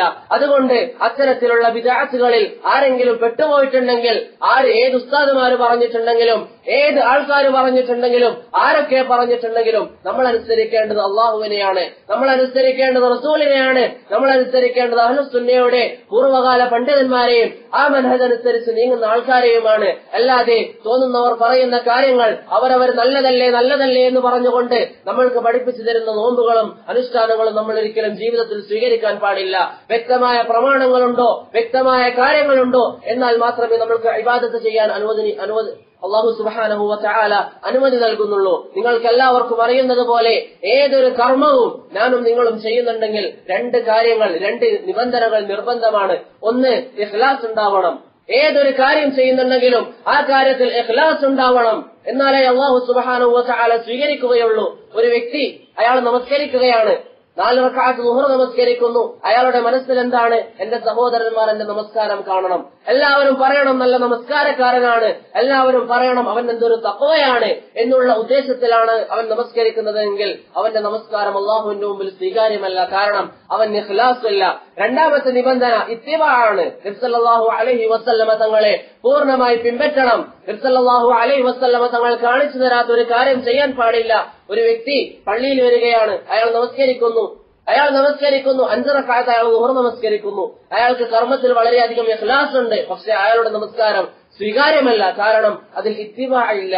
അപ്പൊ നമ്മൾ ഏതൊരു കാര്യം ചെയ്യുന്നുണ്ടെങ്കിലും അതിൽ ഇഖ്ലാസും വേണം, ഇത്തിബാഉം വേണം. ഏതെങ്കിലും ഒരു വിഷയത്തിൽ ന്യൂനത വന്നു പോയാൽ നമ്മുടെ നമസ്കാരം ബാത്തിലാണ്, നമ്മുടെ അമലുകൾ ബാത്തിലാണ്. അള്ളാഹുവിന്റെ മുമ്പിൽ നമുക്ക് അമലുകൾ കൊണ്ട് യാതൊരു കാര്യവുമില്ല. അതുകൊണ്ട് പ്രിയപ്പെട്ട സഹോദരന്മാരെ, ഇത്തരത്തിലുള്ള ളഈഫായ ഹദീസുകൾ പ്രചരിപ്പിച്ചുകൊണ്ട് റജബ് മാസം നോമ്പെടുക്കണമെന്ന് ആരെങ്കിലും പറയുന്നുണ്ടെങ്കിൽ അവരോട് സ്നേഹത്തിന്റെ ഭാഷയിൽ, സൗമ്യതയോടുകൂടി, ലാഘവത്തോടുകൂടി പറഞ്ഞു കൊടുക്കുക. നമ്മുടെ പ്രിയപ്പെട്ട പ്രവാചകൻ നബി സല്ലല്ലാഹു അലൈഹി വസല്ലമ തങ്ങൾ ഈ കാര്യം നമുക്ക് പഠിപ്പിച്ചു തന്നിട്ടില്ല, അതുകൊണ്ട് തന്നെ നമ്മൾ അത് ചെയ്യരുത് എന്ന് പറഞ്ഞു കൊടുക്കുക. അതുപോലെ തന്നെ റജബ് മാസം ചില ആൾക്കാർ ചെയ്യാറുള്ള വേറൊരു പതിവാണ് അധികമായി ഉംറ ചെയ്യൽ. ചില ആൾക്കാർ ധരിച്ചു വെച്ചിരിക്കുന്നത് റജബ് മാസം ഉംറ ചെയ്യുക എന്നുള്ളത് വളരെ മഹത്വമുള്ള ഒരു കാര്യമെന്നാണ്. വളരെ മഹത്വമുള്ള ഒരു കാര്യമെന്നാണ് ചില ആൾക്കാർ ധരിച്ചു വെച്ചിരിക്കുന്നത്. വാസ്തവത്തിൽ റജബ് മാസം ഉംറ ചെയ്യുന്നതിന് ഒരു ഫളായിലും സ്ഥിരപ്പെട്ടിട്ടില്ല. നബി സല്ലല്ലാഹു അലൈഹി വസല്ലമ തങ്ങൾ റജബ് മാസത്തിൽ ഉംറ ചെയ്തു എന്നായിരുന്നു അബ്ദുല്ലാഹ് ഇബ്നു ഉമർ എന്ന് പറയുന്ന സഹാബി വിശ്വസിച്ചിരുന്നത്. സഹാബികളിൽ പെട്ട വളരെ അറിവുള്ള വ്യക്തിയായിരുന്നു അബ്ദുല്ലാഹ് ഇബ്നു ഉമർ. ഇസ്ലാമിന്റെ രണ്ടാമത്തെ ഖലീഫയായ ഉമർ ഇബ്നുൽ ഖത്താബിന്റെ മകൻ. അദ്ദേഹം വിശ്വസിച്ചിരുന്നത് നബി സല്ലല്ലാഹു അലൈഹി വസല്ലമ തങ്ങൾ റജബ് മാസത്തിൽ ഉംറ ചെയ്തു എന്നായിരുന്നു. അങ്ങനെ ഒരു ദിവസം ആയിഷ ബീവി റളിയല്ലാഹു അൻഹയുടെ അരികിലേക്ക് പോയി. ആയിഷ ബീവിയോട് പറഞ്ഞു, പ്രവാചകൻ റജബ് മാസത്തിൽ ഉംറ ചെയ്തിട്ടുണ്ട്. ആയിഷ ബീവി റളിയല്ലാഹു അൻഹ എതിർത്തുകൊണ്ട് പറഞ്ഞു, ലം യഅ്തമിർ റസൂലുള്ളാഹി അലൈഹി സ്വലാത്തു വസ്സലാം ഇല്ലാ 4 ഉംറാത്ത്. പ്രവാചകൻ ജീവിതത്തിൽ ആകെ ചെയ്തത് 4 ഉംറയാണ്. നബി സല്ലല്ലാഹു അലൈഹി വസല്ലമ തങ്ങൾ ജീവിതത്തിൽ ചെയ്തത് 4 ഉംറയാണ്. ഫകുന്തു മഅഹു ഫീഹിന്ന ജമീഅ. ആ 4 ഉംറയിലും പ്രവാചകന്റെ കൂടെ പോയത് ഞാനായിരുന്നു. ആയിഷ ബീവി റളിയല്ലാഹു അൻഹ അബ്ദുല്ലാഹ് ഇബ്നു ഉമറിനോട് പറഞ്ഞു കൊടുക്കുകയാണ്, പ്രവാചകൻ ജീവിതത്തിൽ 4-ലധികം ഉംറ ചെയ്തിട്ടില്ല. ആ 4 ഉംറയിലും ഞാൻ പ്രവാചകന്റെ കൂടെ പോയിട്ടുണ്ട്. മഅ്തമറ റസൂലുള്ളാഹി സ്വല്ലല്ലാഹു അലൈഹി വസല്ലം ഫീ റജബിൻ ഖത്തു. ഒരു തവണ പോലും നബി സല്ലല്ലാഹു അലൈഹി വസല്ലമ തങ്ങൾ റജബ് മാസത്തിൽ ഉംറ ചെയ്തിട്ടില്ല എന്ന് ആയിഷ ബീവി റളിയല്ലാഹു അൻഹ അബ്ദുല്ലാഹ് ഇബ്നു ഉമർ റളിയല്ലാഹു അൻഹുവിനെ തിരുത്തി കൊടുക്കുകയാണ്. ആ സംഭവം കേട്ടതിന് ശേഷം അബ്ദുല്ലാഹ് ഇബ്നു ഉമർ റളിയല്ലാഹു അൻഹു ഈ വിഷയം ഉദ്ധരിക്കാറില്ല. അപ്പോൾ നബി സല്ലല്ലാഹു അലൈഹി വസല്ലമ തങ്ങൾ റജബ് മാസത്തിൽ ഉംറ ചെയ്തു എന്നുള്ളതിന് യാതൊരു തെളിവുമില്ല. ഇമാം ഇബ്നുൽ അത്താർ റഹിമഹുല്ലാഹ് പറയുന്നു, ജനങ്ങൾ ഇന്ന് സ്വീകരിച്ചിരിക്കുന്ന ഒരു പതിവാണ് റജബ് മാസത്തിൽ ധാരാളമായി ഉംറ ചെയ്യൽ. അൽ ഇഅ്തിമാറു ഫീ റജബ് ലാ യൂജദു ലഹു അസ്ലുൻ. മഹാനായ ഇമാം ഇബ്നുൽ അത്താർ റഹിമഹുല്ലാഹ് പറയുന്നു, റജബ് മാസത്തിൽ പ്രത്യേകം പുണ്യം ആഗ്രഹിച്ചുകൊണ്ട് ഉംറ ചെയ്യുക എന്നുള്ളത് അതിന് യാതൊരു പ്രതിഫലവുമില്ല. ഇമാം അബൂ ശാമ റഹിമഹുല്ലാഹ് അദ്ദേഹത്തിന്റെ അൽ ബിദ്അ വൽ ഹവാദിസ് എന്ന ഗ്രന്ഥത്തിൽ പറയുന്നു, തഖ്സീസുൽ ഇബാദാത്ത് ബിഔഖാത്തിൻ ലം യുഖസ്സിസ്ഹാ ബിഹി ശർഉ ലാ യൻബഗി. പരിശുദ്ധമായ ശരീഅത്ത് നമ്മൾക്ക് പഠിപ്പിച്ചു തന്ന ഇബാദത്തുകൾ അതിന്റെ പ്രത്യേകമായിട്ടൊരു സമയം നിശ്ചയിക്കുക, ഒരു രൂപം നിശ്ചയിക്കുക എന്നുള്ളത് ഒരിക്കലും അനുവദിക്കപ്പെട്ട കാര്യമല്ല. അള്ളാഹുവിന്റെ റസൂൽ നമ്മൾക്ക് പഠിപ്പിച്ചു തന്ന ഒരു ഇബാദത്താണ് ദഅവത്ത്. അള്ളാഹുവിന്റെ റസൂൽ നമുക്ക് പഠിപ്പിച്ചു തന്ന ഇബാദത്താണ് സ്വലാത്ത്. അള്ളാഹുവിന്റെ റസൂൽ പഠിപ്പിച്ചു തന്ന കാര്യമാണ് ദിക്ർ. ഇതൊക്കെ അള്ളാഹുവിന്റെ റസൂൽ പഠിപ്പിച്ചതുപോലെ തന്നെ ചെയ്യണം. ഇബാദത്തിന് വേണ്ടി അല്ലെങ്കിൽ ദഅവത്തിന് വേണ്ടി പ്രത്യേകമായിട്ടൊരു 40 ദിവസം കണക്കാക്കൽ, അല്ലെങ്കിൽ സ്വലാത്തിന് വേണ്ടി പ്രത്യേകമായിട്ടൊരു ഹൽഖ കൂട്ടൽ, ഇതൊന്നും നബി സല്ലല്ലാഹു അലൈഹി വസല്ലമ തങ്ങൾ പഠിപ്പിച്ചിട്ടില്ല. അങ്ങനെയുള്ള കാര്യങ്ങൾ നമ്മൾ ഒരിക്കലും ചെയ്യാൻ വേണ്ടി പാടില്ല. പ്രിയപ്പെട്ട സഹോദരന്മാരെ, നമ്മൾ മനസ്സിലാക്കേണ്ടത് നബി സല്ലല്ലാഹു അലൈഹി വസല്ലമ തങ്ങൾ റജബ് മാസത്തിൽ ഒരു ഉംറ പോലും ചെയ്തിട്ടില്ല. പ്രവാചകന്റെ ജീവിതത്തിൽ ആകെ ചെയ്തത് 4 ഉംറയാണ്. അതിൽ ഒരു ഉംറ പോലും പ്രവാചകൻ റജബ് മാസം ചെയ്തിട്ടില്ല. എന്നാലും ഒരു ഫായിദക്ക് വേണ്ടി, ഒരു ഉപകാരം എന്ന രീതിയിൽ പറയുകയാണ്, നബി സല്ലല്ലാഹു അലൈഹി വസല്ലമ തങ്ങൾ പഠിപ്പിച്ചതനുസരിച്ച് ഉംറ ചെയ്യാൻ ഏറ്റവും നല്ല മാസം റമളാൻ മാസമാണ്. ഉംറ ചെയ്യുന്നതിന്റെ ഏറ്റവും നല്ല മാസം റമളാൻ മാസമാണ്. നബി സല്ലല്ലാഹു അലൈഹി വസല്ലമ തങ്ങൾ പറഞ്ഞു, ഉംറത്തുൻ ഫീ റമളാൻ തഅദിലു ഹജ്ജ. റമളാൻ മാസം ഒരാൾ ചെയ്യുന്ന ഒരു ഉംറ അത് ഹജ്ജിന് തുല്യമാണ് എന്ന് നബി സല്ലല്ലാഹു അലൈഹി വസല്ലമ തങ്ങൾ പറഞ്ഞു. ആ മാസത്തിന് ശേഷം, റമളാൻ മാസത്തിന് ശേഷം ഏറ്റവും നല്ലത്, ഉംറ ചെയ്യാൻ പറ്റിയ ഏറ്റവും നല്ല സമയം അശ്ഹുറുൽ ഹജ്ജ് എന്നറിയപ്പെടുന്ന 3 മാസങ്ങളാണ്. ശവ്വാൽ, ദുൽഖഅദ, ദുൽഹിജ്ജ. ഈ 3 മാസങ്ങളാണ് റമളാനിന് ശേഷം ഉംറ ചെയ്യാൻ ഏറ്റവും നല്ലത്. അതല്ലാതെ ഈ 4 മാസത്തിന് പുറമെ ഏതെങ്കിലും ഒരു മാസത്തിൽ ആരെങ്കിലും പുണ്യം വിശ്വസിക്കുകയാണെങ്കിൽ അവന്റെ വിശ്വാസം ഖുർആനിനും സുന്നത്തിനും യോജിക്കാത്തതാണ്. റജബ് മാസത്തിൽ നബി സല്ലല്ലാഹു അലൈഹി വസല്ലം തങ്ങൾ ഉംറ ചെയ്തിട്ടില്ല. റജബ് മാസത്തിന്റെ പ്രത്യേകിച്ച് ഒരു ഫളായിലുമില്ല ഉംറ ചെയ്യുന്ന വിഷയത്തിൽ. ഇനി ഏതെങ്കിലും ഒരു സഹോദരൻ അവൻ പ്രത്യേകിച്ച് റജബിൽ ഒരു ഫളായിലൊന്നും വിശ്വസിക്കുന്നില്ല, അവന്റെ അവധി ദിവസം റജബാണ്, അല്ലെങ്കിൽ അവന്റെ പൈസ ഒത്തു വന്നത് റജബ് മാസമാണ്, പ്രത്യേകിച്ച് വിശ്വാസമൊന്നുമില്ലാതെ ഒരാൾ ഉംറക്ക് പോവുകയാണെങ്കിൽ അതിൽ പ്രശ്നമില്ല. അതേപോലെ തന്നെ പ്രിയപ്പെട്ട സഹോദരന്മാരെ, നോമ്പും അതുപോലെ തന്നെ ഉംറയും സ്ഥിരപ്പെടാത്തതുപോലെ നമ്മുടെ നാട്ടിൽ ജനങ്ങൾക്കിടയിൽ പ്രചാരണത്തിലുള്ള ഒരു വിശ്വാസമാണ് റജബ് 21-നാണ് നബി സല്ലല്ലാഹു അലൈഹി വസല്ലമ തങ്ങൾ ഇസ്രാ മിഅ്റാജ് പോയി എന്നുള്ളത്. റജബ് 21-ന് നബി സല്ലല്ലാഹു അലൈഹി വസല്ലമ തങ്ങൾ ഇസ്രാ മിഅ്റാജ് നടത്തി എന്നുള്ള ഒരു വാദം നമ്മുടെ നാട്ടിൽ ചില ആൾക്കാർ പ്രചരിപ്പിക്കുന്നുണ്ട്. വാസ്തവത്തിൽ നബി സല്ലല്ലാഹു അലൈഹി വസല്ലമ തങ്ങൾ ഇസ്രാ മിഅ്റാജ് പോയത് റജബ് 27-നാണെന്ന്, റജബ് 21-നാണെന്ന് യാതൊരു തെളിവുകളിലും നമുക്ക് കാണാൻ സാധ്യമല്ല. നബി സല്ലല്ലാഹു അലൈഹി വസല്ലമ തങ്ങൾ ഇസ്രാ മിഅ്റാജ് നടത്തിയിട്ടുണ്ട്, അതിൽ യാതൊരു സംശയവുമില്ല. ഇസ്രാ മിഅ്റാജ് നിങ്ങൾക്ക് എല്ലാവർക്കും അറിയുന്നത് പോലെ ഇസ്രാ എന്നാൽ നബി സല്ലല്ലാഹു അലൈഹി വസല്ലമ തങ്ങളെ കൂട്ടിയിട്ട് ജിബ്രീൽ അലൈഹി സ്വലാത്തു വസ്സലാം മക്കയിൽ നിന്ന് ബൈത്തുൽ മഖ്ദിസിലേക്ക് പോയതിനാണ് ഇസ്റാ എന്ന് പറയുക. അവിടെ നിന്ന് സല്ലല്ലാഹു അലൈഹി വസല്ലമ തങ്ങൾ ബൈത്തുൽ മഖ്ദിസിൽ നിന്ന് ആകാശത്തേക്ക് കയറിപ്പോയി. അതിനാണ് മിഅ്റാജ് എന്ന് പറയുക. അത് സ്ഥിരപ്പെട്ടതാണ്. പരിശുദ്ധമായ ഖുർആനിൽ സൂറത്തുൻ നജ്മിലും സൂറത്തു ബനൂ ഇസ്രാഈലിലൊക്കെ അല്ലാഹു പറഞ്ഞതുപോലെ ഇസ്റാ മിഅ്റാജ് സ്ഥിരപ്പെട്ടതാണ്. പക്ഷേ ഇസ്റാ മിഅ്റാജിന്റെ ദിവസം അത് റജബ് 21 യാതൊരു തെളിവുകളിലും നമുക്ക് കാണാൻ സാധ്യമല്ല. അതുകൊണ്ട് നമ്മുടെ അരികിൽ നിന്ന് ബിദ്അത്തിന്റെ ഒരു പ്രവർത്തനങ്ങൾ ഉണ്ടാവാൻ പാടില്ല. അതേപോലെ തന്നെ ബിദ്അത്തിന്റെ ഒരു വിശ്വാസവും ഉണ്ടാവാൻ പാടില്ല. എന്താണോ പ്രവാചകൻ പഠിപ്പിച്ചു തന്നത്, എന്താണോ സഹാബികൾ ചെയ്തു കാണിച്ചു തന്നത്, അത് മാത്രം നമ്മൾ ചെയ്യുക. ഇതൊക്കെ ഹക്കായിരുന്നെങ്കിൽ, ഇതൊക്കെയാണ് സത്യമെങ്കിൽ സഹാബികൾ അത് വിശ്വസിക്കുമായിരുന്നു. ലൗ കാന ഖൈറൻ ലസബഖൂനാ ഇലൈ, ഇതൊക്കെ നന്മയാണെങ്കിൽ, ഇതൊക്കെയാണ് ഹക്കെങ്കിൽ സഹാബികൾ അത് പിൻപറ്റുമായിരുന്നു. കാരണം നമ്മെക്കാളും ഹക്കിനോട് ഇഷ്ടമുള്ളവരും പ്രതിബദ്ധതയുള്ളവരും താല്പര്യമുള്ളവരും സഹാബികളാണ്, താബിഈങ്ങളാണ്, അത്ബഉ താബിഈങ്ങളാണ്. നമ്മെ പോലെ ഏതെങ്കിലും ചെറിയ വിഷയം വരുമ്പോൾ ദീന് വിട്ടെറിഞ്ഞു പോകുന്നവരല്ല സഹാബികൾ. അതുപോലെ തന്നെ ഏതെങ്കിലും പ്രതിസന്ധി ഘട്ടങ്ങൾ വരുമ്പോൾ ദീനിനെ ഒഴിവാക്കുന്നവരല്ല സഹാബികൾ. ഇതൊക്കെ ഹക്കായിരുന്നുവെങ്കിൽ സഹാബികളാണ് ഇതൊക്കെ ചെയ്യേണ്ടിരുന്നത്, താബിഈങ്ങളാണ് ചെയ്യേണ്ടിരുന്നത്. അവരാരും ഇങ്ങനെ പ്രത്യേകിച്ചൊരു നമസ്കാരം നമസ്കരിച്ചിട്ടില്ല, പ്രത്യേകിച്ചൊരു നോമ്പ് അനുഷ്ഠിച്ചിട്ടില്ല, പ്രത്യേകിച്ചൊരു ഉംറ ചെയ്തിട്ടില്ല. അതൊന്നും നബിയിൽ നിന്ന് സ്ഥിരപ്പെട്ടിട്ടില്ല എന്നവർക്കൊക്കെ വളരെ വ്യക്തമായി അറിയാം. സഹാബികൾ പറയാറുള്ളത് പോലെ ഇത്തബിഉ വലാ തബ്തദിഉ, നിങ്ങൾ പ്രവാചകനെ പിൻപറ്റുക, നിങ്ങൾ ദീനിൽ പുതുതായിട്ട് യാതൊന്നും ഉണ്ടാക്കരുത്. അതേപോലെ തന്നെ റജബുമായി ബന്ധപ്പെട്ട് നമ്മുടെ നാടുകളിൽ ആൾക്കാർ പ്രചരിപ്പിക്കുന്ന ഒരു ഹദീസാണ് ശഹ്റു റജബ് അല ശുഹൂർ കഫളിൽ ഖുർആനി അലാ സായിരിൽ കലാം. ബാക്കിയുള്ള മാസത്തേക്കാൾ റജബ് മാസത്തിനുള്ള പ്രത്യേകത എല്ലാ സംസാരങ്ങളെക്കാളും ഖുർആനിലുള്ള പ്രത്യേകത പോലെയാണ് എന്നുള്ള ഒരു ഹദീസ്. വാസ്തവത്തിൽ ഇമാം ഇബ്നു ഹജർ അസ്ഖലാനി റഹിമഹുല്ലാഹ് പറയുന്നത് പോലെ ഹാദാ ഹദീസുൻ മൗദൂഉൻ, ഇത് ചില ജനങ്ങൾ കെട്ടിച്ചമച്ചുണ്ടാക്കിയ ഹദീസാണ്. പ്രവാചകൻ അങ്ങനെ ഒരു വാക്ക് പറഞ്ഞിട്ടേയില്ല. അതുകൊണ്ട് ആ രീതിയിലുള്ള വിശ്വാസങ്ങൾ നമ്മൾ വിശ്വസിക്കരുത്. അതേപോലെ തന്നെ നമ്മുടെ നാട്ടുകളിലെ പള്ളികളിൽ എല്ലാവരും വിശ്വസിച്ചുകൊണ്ടിരിക്കുന്ന, അതുപോലെ തന്നെ പള്ളികളിൽ ക്ലാസ് നടന്നുകൊണ്ടിരിക്കുന്ന ഒരു വിഷയമാണ്, അല്ലെങ്കിൽ പഠിപ്പിക്കപ്പെടുന്ന ഒരു പ്രാർത്ഥനയാണ് റജബ് മാസം തുടങ്ങിയാൽ അല്ലാഹുമ്മ ബാരിക് ലനാ ഫീ റജബിൻ വശഅബാൻ വബല്ലിഗ്നാ ശഹ്റ റമളാൻ എന്നുള്ള ഒരു പ്രാർത്ഥന. വാസ്തവത്തിൽ പ്രവാചകൻ സല്ലല്ലാഹു അലൈഹി വസല്ലമ തങ്ങൾ ജീവിതത്തിൽ ഇങ്ങനെ ഒരു പ്രാർത്ഥന നടത്തിയതായിട്ട് നമുക്ക് കാണാൻ സാധ്യമല്ല. പ്രവാചകൻ സല്ലല്ലാഹു അലൈഹി വസല്ലമ തങ്ങൾ അങ്ങനെയുള്ള ഒരു പ്രാർത്ഥന നമുക്ക് പഠിപ്പിച്ചു തന്നിട്ടില്ല. റജബ് മാസത്തിന്റെ പ്രത്യേകതയുണ്ട്, അതിന്റെ പവിത്രതയുണ്ട്, അത് അശ്ഹുറുൽ ഹുറമിൽ പെട്ടതാണ്, അത് മുബാറക്കാണ് എന്ന വിഷയത്തിൽ യാതൊരു സംശയവുമില്ല. പക്ഷേ ഈ രീതിയിൽ പ്രവാചകൻ ഒരു പ്രാർത്ഥന പഠിപ്പിച്ചിട്ടുണ്ട് എന്ന് പറഞ്ഞുകൊണ്ട് റജബ് മാസം എത്തുമ്പോൾ അല്ലാഹുമ്മ ബാരിക് ലനാ ഫീ റജബിൻ വശഅബാൻ, അല്ലാഹുവേ റജബ് മാസത്തിലും ശഅബാൻ മാസത്തിലും നീ നമ്മൾക്ക് ബറക്കത്ത് നൽകണം, വബല്ലിഗ്നാ ശഹ്റ റമളാൻ, റമളാൻ മാസത്തിൽ ഞങ്ങളെ നീ എത്തിക്കുകയും ചെയ്യണം എന്ന് പറയുന്ന ഈ രീതിയിലുള്ള പ്രാർത്ഥനകൾ നബി സല്ലല്ലാഹു അലൈഹി വസല്ലമ തങ്ങൾ പഠിപ്പിച്ചു തന്നിട്ടില്ല. ഞാൻ സൂചിപ്പിച്ചതുപോലെ അതൊക്കെ ഖൈറാണെങ്കിൽ, അതൊക്കെ നന്മയാണെങ്കിൽ, അതൊക്കെ സത്യത്തിലേക്കുള്ള പാതയാണെങ്കിൽ സഹാബികളായിരുന്നു പിൻപറ്റേണ്ടത്. അവരാരും ചെയ്യാത്ത ആ ഒരു മാതൃക നമുക്ക് വേണ്ട. അപ്പൊ ഈ പറഞ്ഞ കാര്യങ്ങളൊന്നും ഹദീസുകളിൽ സ്ഥിരപ്പെട്ടിട്ടില്ല. ഹദീസുകളിൽ റജബിനെ സംബന്ധിച്ച് സ്ഥിരപ്പെട്ട ഒരു സുന്നത്തുണ്ട്. ആ സുന്നത്ത് ഇന്ന് ആരും ചെയ്യാറുമില്ല. ഹദീസുകളിൽ റജബിനെ സംബന്ധിച്ച് സ്ഥിരപ്പെട്ട ഒരു സുന്നത്തുണ്ട്. ആ സുന്നത്താവട്ടെ പലർക്കും അറിയുക പോലുമില്ല. ഹദീസുകളിൽ നബി സല്ലല്ലാഹു അലൈഹി വസല്ലമ തങ്ങൾ റജബ് മാസം നമുക്ക് പഠിപ്പിച്ചു തന്ന ഒരു സുന്നത്താണ് അസീറത്ത്. റജബ് മാസം നമുക്ക് അല്ലാഹുവിന്റെ റസൂൽ പഠിപ്പിച്ചു തന്ന ഒരു സുന്നത്താണ് അസീറത്ത് എന്നുള്ളത്. എന്താണ് അസീറത്ത്? അസീറത്ത് എന്ന് പറഞ്ഞാൽ ബലി നൽകിക്കൊണ്ട് അല്ലാഹുവിലേക്ക് അടുക്കുക. ഉദ്ഹിയ്യത്ത് പോലെയുള്ള ഒരു കർമ്മത്തിനാണ് അസീറത്ത് എന്ന് പറയുക. അത് റജബ് മാസം നടത്തൽ സുന്നത്താണ്.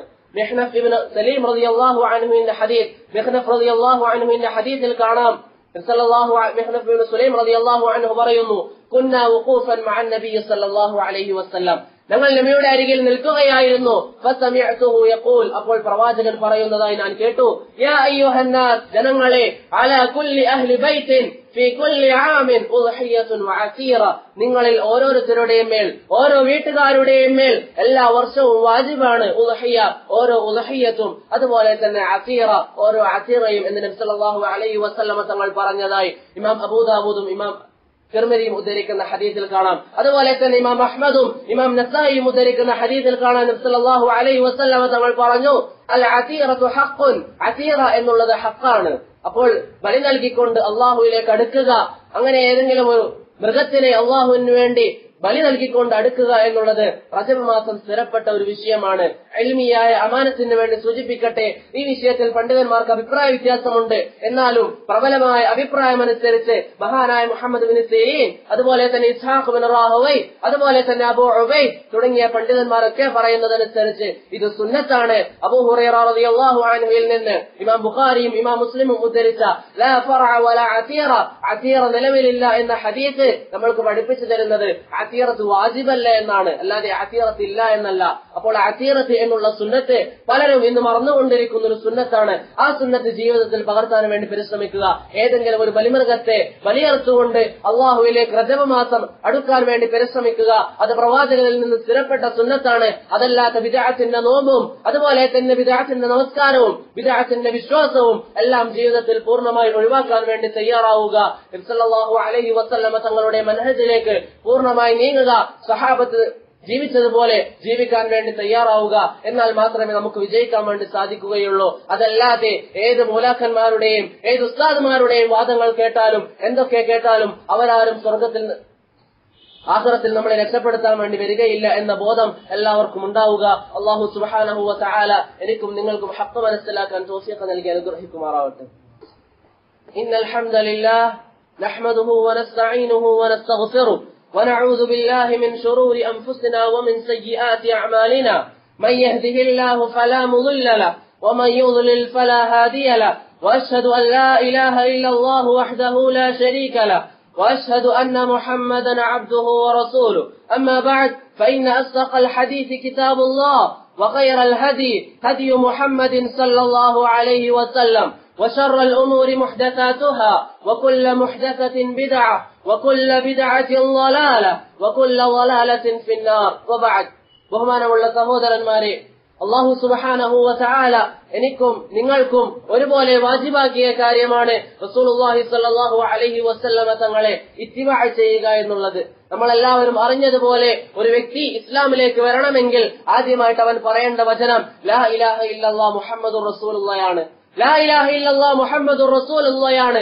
അവൻ ലാ ഇലാഹ ഇല്ലല്ലാഹ് അംഗീകരിക്കണം, മുഹമ്മദുർ റസൂലുള്ളാഹ് അംഗീകരിക്കണം. അതനുസരിച്ച് ജീവിതം ചിട്ടപ്പെടുത്തണം. അതല്ലാത്ത രീതിയിൽ ആരെങ്കിലും പരിശുദ്ധമായ ദീനിൽ നിന്ന് ഒരു ചാൺ വിട്ടുപോവുകയാണെങ്കിൽ അതനുസരിച്ചുകൊണ്ട് അള്ളാഹുവിന്റെ ശിക്ഷകളും അള്ളാഹുവിന്റെ പരീക്ഷണങ്ങളും നമ്മെ തേടി വരും. മഹാനായ അബ്ദുല്ലാഹ് ബിൻ ഉമർ റളിയല്ലാഹു അൻഹുവിന്റെ ഹദീസിലൂടെ പ്രവാചകൻ നമുക്ക് മുന്നറിയിപ്പ് നൽകിയതുപോലെ ആരെങ്കിലും ദീനനുസരിച്ച് ജീവിക്കാൻ തയ്യാറായിട്ടില്ലെങ്കിൽ അള്ളാഹു നമ്മുടെ മേൽ നിന്ദ്യത വെച്ചു തരും. അള്ളാഹു നമ്മളെ പരീക്ഷിക്കും. നമ്മൾക്ക് ആ നിന്ദ്യത എടുത്ത് മാറ്റപ്പെടണമെങ്കിൽ, അള്ളാഹു സുബ്ഹാനഹു വ തആല നമ്മളെ രക്ഷിക്കണമെങ്കിൽ ആകെയുള്ള വഴി ഹത്താ തർജിഉ ഇലാ ദീനിക്കും, നിങ്ങൾ നിങ്ങളുടെ ദീനനുസരിച്ച് ജീവിക്കുക എന്നുള്ളതാണ്.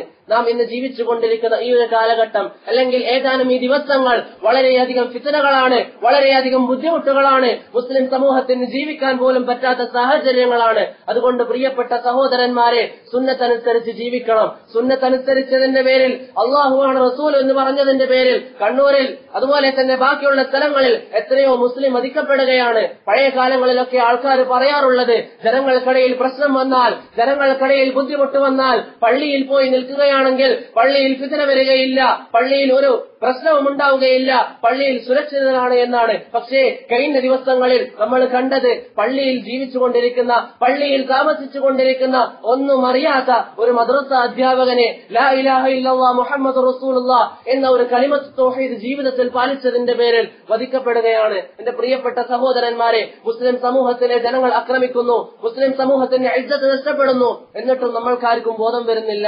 ഇനിയും എന്തിനാണ് കാത്തു നിൽക്കുന്നത്?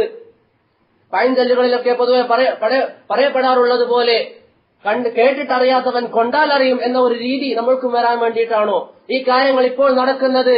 വളരെ വിദൂരത്തൊന്നുമല്ല, കണ്ണൂരിന്റെ നേരെ അപ്പുറമുള്ള കാസർഗോഡിലാണ്. ആ ഒരു വിഷയം കണ്ണൂരേക്ക് വരാൻ അധിക സമയമൊന്നും വേണ്ട. അതുകൊണ്ട് ജീവിതത്തിൽ സുന്നത്ത് പാലിക്കുക. ഇപ്പോൾ അവിടെ കൊല്ലപ്പെട്ടത് ഏതോ ഒരാളാണ്. അതുകൊണ്ടാണ് നമുക്ക് ആ വിഷയത്തിൽ വളരെ ചിന്തയില്ലാത്തത്. അത് നമ്മുടെ ഉപ്പാക്കാണെങ്കിൽ, നമ്മുടെ ഉമ്മാക്കാണെങ്കിൽ, നമ്മുടെ മക്കൾക്കാണെങ്കിൽ, ആ വധിക്കപ്പെടുന്നത് നമ്മുടെ കുടുംബക്കാരാണെങ്കിൽ, കൂട്ടുകാരാണെങ്കിൽ, ബലാത്സംഗം ചെയ്യപ്പെടുന്ന ഈ മുസ്ലിം പെൺകുട്ടികൾ അവരൊക്കെ നമ്മുടെ മക്കളും അതുപോലെ തന്നെ ഉമ്മയും ഒക്കെ ആണെങ്കിൽ നമ്മൾക്കൊരിക്കലും സഹിക്കാൻ വേണ്ടി പറ്റുകയില്ല. അതുകൊണ്ട് ഇനിയും ഇതിങ്ങനെ കാത്തു നിൽക്കരുത്. മറിച്ച് സുന്നത്തനുസരിച്ച് ജീവിതം തിട്ടപ്പെടുത്താൻ വേണ്ടി തയ്യാറാവുക. ദീനനുസരിച്ച് ജീവിക്കാത്തതിന്റെ പേരിൽ മാത്രമാണ് ഞാനും നിങ്ങളും ഇന്നിവിടെ ഇങ്ങനെ പരീക്ഷിക്കപ്പെടുന്നത്. പ്രിയപ്പെട്ട സഹോദരന്മാരെ, ഇനിയെങ്കിലും ഏതൊക്കെ കാഫിറിന്റെ മുമ്പിലും ഏതൊക്കെ മുസ്ലിം നസ്രാണിയുടെ മുമ്പിലും താഴ്ന്നു കൊടുക്കുന്ന സ്വഭാവം ഒഴിവാക്കിയിട്ട് ഇസ്സത്തോടുകൂടി ജീവിക്കാൻ വേണ്ടി പരിശ്രമിക്കുക. അള്ളാഹുവിന്റെ ദീൻ അത് മാത്രമാണ് ഇസ്സത്തുള്ളത്. അതല്ലാത്ത ബാക്കി എല്ലാ മതങ്ങളും ഇസ്സത്തില്ലാത്ത മതമാണ്. അള്ളാഹുവിന്റെ ദീനിന് മാത്രമേ ഇസ്സത്തുള്ളൂ. അതനുസരിച്ച് ജീവിക്കുന്നവർക്ക് മാത്രമേ വിജയമുള്ളൂ. ഏതൊക്കെ കാഫിര്യങ്ങൾ വന്നാലും ഏതൊക്കെ ആൾക്കാർ ഇവിടെ രാക്ഷസനാടിയാലും അള്ളാഹുവിന്റെ ദീൻ ഇവിടെ ഹക്കായിട്ട് നിലകൊള്ളുക തന്നെ ചെയ്യും. അതിൽ യാതൊരു സംശയവുമില്ല. അള്ളാഹു ഖുർആനിൽ പറഞ്ഞതുപോലെ ധാരാളം ജനങ്ങൾ വരും, കാഫിര്യങ്ങൾ വരും, നസ്രാണികൾ വരും, ജൂതന്മാർ വരും. ദീനിന്റെ വെളിച്ചം ഊതിക്കെടുത്താൻ വേണ്ടി അവരെല്ലാവരും പരിശ്രമിക്കും. വല്ലാഹു മുതിമ്മു നൂരിഹി വലൗ കരിഹൽ കാഫിറൂൻ. ഏതൊക്കെ കാഫിർ പരിശ്രമിച്ചാലും ഏതൊക്കെ നസ്രാണി പരിശ്രമിച്ചാലും ഏതൊക്കെ ജൂതൻ പരിശ്രമിച്ചാലും അള്ളാഹുവിന്റെ പ്രകാശം അള്ളാഹു ദുനിയാവിൽ നിലനിർത്തുക തന്നെ ചെയ്യും. ലാ തസാലു ത്വായിഫത്തും മിൻ ഉമ്മത്തി ളാഹിരീന അലൽ ഹഖ്. പ്രവാചകൻ പറയുകയാണ്, അവസാന നാൾ വരെ ദീനനുസരിച്ച് ജീവിക്കുന്ന ഒരു സമുദായം ദുനിയാവിൽ നിലകൊള്ളുക തന്നെ ചെയ്യും. അതുകൊണ്ട് ആ സമൂഹത്തിൽ പെടാൻ വേണ്ടി പരിശ്രമിക്കുക. മുസ്ലിം സമൂഹത്തിനെതിരെ വരുന്ന ഈ രീതിയിലുള്ള ആക്ഷേപങ്ങൾ അല്ലെങ്കിൽ ഈ രീതിയിൽ വരുന്ന പരീക്ഷണങ്ങൾ, അതിന്റെ ഇടയിൽ മുസ്ലിം സമൂഹത്തിന് വേണ്ടി നമ്മൾ ദുആ ചെയ്യുക. അവരെ അള്ളാഹു സംരക്ഷിക്കാൻ അവർക്ക് വേണ്ടി നമ്മൾ ദുആ ചെയ്യുക. കാഫിര്യങ്ങളെ അള്ളാഹു നശിപ്പിക്കാൻ വേണ്ടി ദുആ ചെയ്യുക. കാഫിര്യങ്ങളുടെ ശർറിൽ നിന്ന് അള്ളാഹു നമ്മളെ കാത്തുരക്ഷിക്കാൻ വേണ്ടി ദുആ ചെയ്യുക. കാഫിര്യങ്ങൾക്ക് യാതൊരു കാരണവശാലും ഇസ്സത്തില്ല. ലഅനത്തുല്ലാഹി അലൽ കാഫിരീൻ. കാഫിര്യങ്ങൾക്ക് അള്ളാഹുവിന്റെ ശാപം എന്ന് പരിശുദ്ധമായ ഖുർആൻ പറയുകയാണ്. പ്രിയപ്പെട്ട സഹോദരന്മാരെ, ഇനിയും നമ്മൾ കാത്തിരിക്കരുത്. പ്രവാചകന്റെ സുന്നത്ത് ജീവിതത്തിൽ നിന്ന് ഒഴിവാക്കരുത്. താടി വെച്ചേക്കൂ, പാന്റ് നിര്യാണിക്ക് മുകളിൽ ധരിച്ചേക്കൂ. എന്തൊക്കെ ഫിത്നകൾ വന്നാലും ആരൊക്കെ കളിയാക്കിയാലും നിനക്ക് വിജയം വേണോ, നിനക്ക് അള്ളാഹുവിന്റെ സ്വർഗം വേണോ, റസൂലുള്ളാഹിന്റെ സുന്നത്ത് അനുസരിക്കുകയല്ലാതെ നിനക്ക് വേറൊരു മാർഗമില്ല. അതല്ലാതെ ആരെയൊക്കെ പ്രീതിപ്പെടുത്താനും ആരുടെയൊക്കെ താല്പര്യത്തിന് വേണ്ടിയും ദുനിയാവിന്റെ പിറകിൽ നീ പോകുന്നുവോ, വല്ലാഹി തമ്പുരാനെ തന്നെയാണ് സത്യം. ദുനിയാവ് വഞ്ചിക്കുന്ന ഒരു വസ്തു മാത്രമാണ്. അതുകൊണ്ട് ഇനിയെങ്കിലും സുന്നത്തനുസരിച്ച് ജീവിക്കുക. മുസ്ലിമീങ്ങളിൽ ഒരു 10 ആൾക്കാർ താടി വെക്കുന്നത് കൊണ്ടല്ലേ ജനങ്ങൾ കാഫിര്യങ്ങൾ മുസ്ലിമീങ്ങളെ കാണുമ്പോൾ ഈ താടി വെച്ചവർ തീവ്രവാദിയാണെന്ന് പറയുന്നത്? 10 ആൾക്കാർ പാന്റ് നിര്യാണിക്ക് മുകളിൽ ഇടുന്നത് കൊണ്ടല്ലേ ജനങ്ങൾ അങ്ങനെ പറയുന്നത്? എല്ലാവരും താടി വെച്ച് എല്ലാവരും ഇസ്ലാമിന്റെ ഇസ്സത്തുകൾ, ഇസ്ലാമിന്റെ ശിആറുകൾ ജീവിതത്തിൽ പാലിച്ച് ജീവിക്കാൻ തയ്യാറാവുകയാണെങ്കിൽ അങ്ങനെ ഒരു വേർതിരിവുണ്ടാവുകയില്ലായിരുന്നു. മുസ്ലിം സമൂഹത്തിന് ഈ വന്ന ഗതിയും വരില്ലായിരുന്നു. അതുകൊണ്ട് ഇനിയെങ്കിലും ശ്രദ്ധിക്കുക. നമ്മുടെ വീടുകളിൽ ഈ ഫിത്നയെത്താൻ നമ്മൾ കാത്തിരിക്കരുത്. നമ്മുടെ ഉപ്പമാരിൽ ഈ ഫിത്നയെത്താൻ നമ്മൾ കാത്തിരിക്കരുത്. മറിച്ച് ശക്തമായ രീതിയിൽ അള്ളാഹുവിനോട് ദുആ ചെയ്യുക. മുസ്ലിമിന്റെ ആയുധം ദുആ ആണ്. മുസ്ലിം എപ്പോഴും അള്ളാഹുവിന്റെ മുമ്പിൽ കരം നീട്ടും. അള്ളാഹുവിന്റെ മുമ്പിലേക്ക് നീട്ടിയ കരങ്ങൾ അള്ളാഹു മടക്കുകയില്ല, അള്ളാഹു തള്ളിക്കളയുകയില്ല. നമ്മൾ യഥാർത്ഥ വിശ്വാസത്തിലാണെങ്കിൽ, നമ്മൾക്ക് ന്യൂനതയുണ്ടെങ്കിൽ ഭൂമിയിലും അതുപോലെ തന്നെ വെള്ളത്തിലും ഫിത്നകൾ വരുന്നത്, ഫസാദുകൾ വരുന്നത് ജനങ്ങളുടെ പ്രവർത്തനങ്ങൾ കാരണമാണെന്ന് അല്ലാഹു സുബ്ഹാനഹു വ തആല പരിശുദ്ധമായ ഖുർആനിൽ നമ്മൾക്ക് മുന്നറിയിപ്പ് നൽകുന്നു. അതുകൊണ്ട് നമ്മൾ കാരണമാണ് ഇവിടെ ഫിത്ന ഉണ്ടായത്, നമ്മൾ കാരണമാണ് ഇവിടെ ഫസാദ് ഉണ്ടായത്, നമ്മൾ കാരണമാണ് മുസ്ലിം സമൂഹത്തിന് ഇസ്സത്ത് നഷ്ടപ്പെടുന്നത്. ഏത് കാഫിറിനും മുസ്ലിമിനെ പറ്റി പറയാനും മുസ്ലിമിനെ വധിക്കാനും മുസ്ലിം ഒരു കാര്യം ചെയ്താൽ അവനെ കൊല്ലാനും മുസ്ലിമിന്റെ പ്രവാചകനായ മുഹമ്മദ് നബിക്കെതിരെ എഴുതാൻ വേണ്ടി കൈയുയർത്താനൊക്കെ കാരണമാവുന്നത് നമ്മൾ ദീനനുസരിച്ച് ജീവിക്കാത്തത് കൊണ്ടാണ്. നമ്മൾ ദീൻ ഒഴിവാക്കിയതിന്റെ പേരിലാണ്. നമ്മൾ തന്നെയാണ് കാരണക്കാർ. സംഘടനകളെ കുറ്റം പറഞ്ഞിട്ട് കാര്യമില്ല, വ്യക്തികളെ കുറ്റം പറഞ്ഞിട്ട് കാര്യമില്ല. എല്ലാവരും സ്വയം നഫ്സിനെ കുറ്റപ്പെടുത്തിയാൽ മതി. ജീവിതത്തിൽ ഇസ്ലാമിന്റെ എന്ത് ഇസ്സത്താണ് നിനക്കുള്ളത്? സുബഹ് ജമാഅത്തിന്റെ പള്ളിയിൽ പോകുന്നുണ്ടോ? നിന്റെ മുഖത്ത് താടിയുണ്ടോ? സുന്നത്തിന്റെ അടയാളമായ താടിയില്ലെങ്കിൽ, സുന്നത്തിന്റെ അടയാളമായ കാര്യങ്ങൾ നിന്റെ ജീവിതത്തിൽ ഇല്ലെങ്കിൽ നീ എന്തിനു വേണ്ടിയാണ് സുന്നത്തിന് ഇങ്ങനെ വാദിച്ചുകൊണ്ടിരിക്കുന്നത്? കേവലം വാക്കുകളിൽ സുന്നത്തുണ്ടായാൽ പോരാ, കേവലം പറച്ചിലുകളിൽ സുന്നത്തുണ്ടായാൽ പോരാ, മറിച്ച് ജീവിതത്തിൽ യഥാർത്ഥ രീതിയിൽ സുന്നത്ത് പിൻപറ്റാൻ തയ്യാറാവണം. അല്ലാത്ത കാലത്തോളം പ്രവാചകൻ നൽകിയ മുന്നറിയിപ്പാണ് നമ്മൾക്ക് അള്ളാഹു നിന്ദത വെച്ചു തരും. നമ്മൾക്ക് ഇജ്ജത്തോടെ ജീവിക്കാൻ സാധിക്കില്ല, നമ്മൾക്ക് നല്ല രീതിയിൽ ജീവിക്കാൻ സാധിക്കുകയില്ല. അതുകൊണ്ട് പ്രിയപ്പെട്ട സഹോദരന്മാരെ, സത്യത്തിന്റെ മാർഗത്തിൽ ഉൾപ്പെടാൻ വേണ്ടി നാം നിങ്ങളും പരിശ്രമിക്കണം. വല്ലാഹി തന്നെയാണ് സത്യം. ഈ ദുനിയാവിൽ ഏതൊക്കെ കാഫിർ പരിശ്രമിച്ചാലും ഏതൊക്കെ മുനാഫിഖ് പരിശ്രമിച്ചാലും അള്ളാഹുവിന്റെ ദീൻ അത് ഇസ്സത്തോടെ നിലനിൽക്കും. ഒരു ശിർക്കിന്റെയും ഒരു കുഫ്റിന്റെയും വിശ്വാസികൾക്ക് അള്ളാഹിന്റെ ദീൻ പൊട്ടിക്കാനോ അതുപോലെ തന്നെ ഇല്ലായ്മ ചെയ്യാനോ സാധ്യമല്ല. അതിൽ യാതൊരു സംശയവുമില്ല. ആ ദീനിനെ സംരക്ഷിക്കുന്ന സംഘങ്ങളിൽ ഉൾപ്പെടാൻ വേണ്ടി നാം നിങ്ങളും പരിശ്രമിക്കണം എന്ന് മാത്രം. നമ്മൾ പരിശ്രമിച്ചാൽ അത് നമ്മൾക്കുണ്ട്, നമ്മൾ പരിശ്രമിച്ചില്ലെങ്കിൽ അതിന്റെ പ്രശ്നങ്ങളും അനുഭവിക്കേണ്ടത് ഞാനും നിങ്ങളുമാണ്. അതുകൊണ്ട് അള്ളാഹുവിന്റെ ദീനിന് വേണ്ടി ദുആ ചെയ്യുക, ദീനിന്റെ ശിയാറുകൾ അനുസരിച്ച് നടക്കുക, ദീനിന്റെ ഇസ്സത്തോടുകൂടി നടക്കുക, കാഫിറിനോട് അതുപോലെ തന്നെ പെരുമാറുക, മുസ്ലിമിനോട് പെരുമാറേണ്ട പോലെ പെരുമാറുക, എല്ലാവരെയും അതുപോലെ അള്ളാഹു പറഞ്ഞ ബാധ്യതകൾ അനുസരിച്ച് മാത്രം എല്ലാവരോടും പെരുമാറുക. ആരുടെയും മുന്നിൽ ദീനിനെ പണയം വെക്കരുത്. ആരുടെയും മുമ്പിൽ ദുനിയാവിന്റെ ഒരു കാര്യത്തിന് വേണ്ടിയും നമ്മൾ കുറഞ്ഞു കാണരുത്. എല്ലാവരോടും നല്ല ഇസ്സത്തോടുകൂടി പെരുമാറണം. അല്ലാഹു സുബ്ഹാനഹു വ തആല കാഫിറുകളുടെ ശർറിൽ നിന്ന് മുസ്ലിം സമൂഹത്തിനെ രക്ഷപ്പെടുത്തുമാറാവട്ടെ. اللهم اعز الاسلام والمسلمين واذل الشرك والمشركين. اللهم انا نجعلك في نحورهم ونعوذ بك من شرورهم. اللهم انا نجعلك في نحورهم ونعوذ بك من شرورهم. اللهم اعز الاسلام والمسلمين. اللهم انصر اخواننا المستضعفين في كل مكان. اللهم احفظهم اللهم عليك بالكفار، اللهم عليك باليهود، اللهم عليك بالنصارى فإنهم لا يعجزونك. اللهم خذهم أخذ عزيز مقتدر. اللهم انتقم منهم